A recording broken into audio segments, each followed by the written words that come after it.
Hello, யாராவது இங்க இருக்கீங்களா? உடம்புல ஒரே சில்லுன்னு இருக்கு. நீங்க இறந்து விட்டீங்க. அதனாலதான் பூமியில் உள்ளவர்களின் சத்தம் உங்களால கேட்க முடியாது. நான் இறந்துட்டேனா?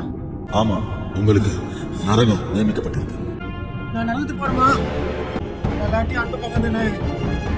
அன்போட கடவுளை பெரியவரா? எல்லோரிடமும் அன்பை பகிர்ந்த நீ அனைவரையும் படைத்த ஆண்டவரை உதாசீனப்படுத்தின. நான் உதாசீனப்படுத்துறேனா?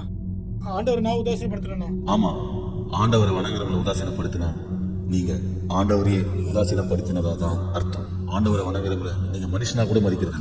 இப்ப நான் அந்த இயேசுவை ஏத்துக்கிறேன். எப்படியாவது எனக்கு வாங்கி கொடுங்க. இனி அது முடியவே முடியாது. நீ பூமியில் உயிரோடு இருக்கிற வரைக்கும் தான் மனம் திரும்ப வாய்ப்பு. மரித்த பிறகு வாய்ப்பே இல்லை. இயேசுவை விசுவாசித்து ஏற்றுக்கொண்டு அவர் வார்த்தைப்படி நடக்கிறவர்கள் மட்டுமே நித்திய ஜீவனை அடைகிறார்.